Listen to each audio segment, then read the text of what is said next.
Les membres de la fédération PCT Pointe-Noire se sont encore retrouvés ce mardi 17 novembre 2020 à leur siège de la case du parti.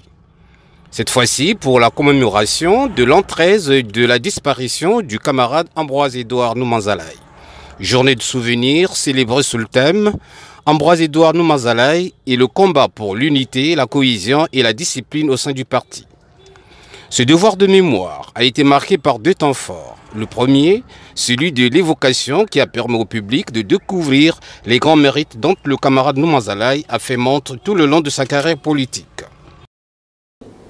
Son militantisme précoce en milieu estudiantin, sa conscience patriotique et son engagement au sein du Parti congolais du travail, doublé d'une fidélité à toute épreuve à ce parti, la manière dont il en a conduit les destinées n'ont pu être corrompues par le temps qui d'ordinaire burine tout sur son passage.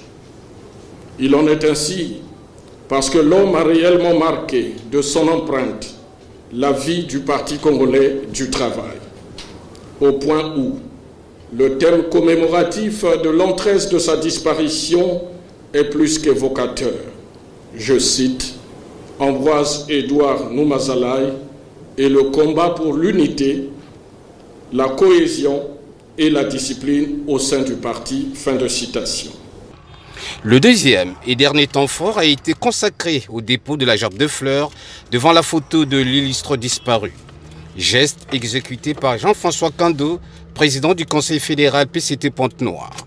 Puis, s'en est suivi, et c'est dans un silence de cathédrale, le moment du recueillement par les membres du secrétariat fédéral, les membres du bureau politique, les membres du comité central et les membres des comités PCT des différents arrondissements. Théophile Ilobakema témoigne sur la grandeur d'esprit du camarade Ambroise-Édouard Noumanzalaye. Bon, la lecture que nous avons à faire, c'est que le camarade Ambroise-Édouard Noumanzalaye était pour nous l'icône du parti. Et 13 ans sont écoulés depuis sa disparition. Mais pour nous, c'est comme s'il était là. C'est comme s'il était là parce que ses souvenirs, ce qu'il a fait pour le parti, ce qu'il a fait pour ce pays, c'est inoubliable. Donc, pour nous, il est toujours dans nos cœurs.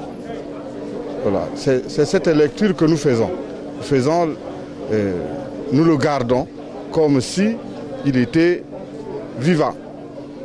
La commémoration de la disparition du camarade Ambroise-Édouard Noumanzalaye est devenue comme une tradition, car chaque année, cette journée souvenir est bien inscrite dans l'agenda du Parti congolais du travail.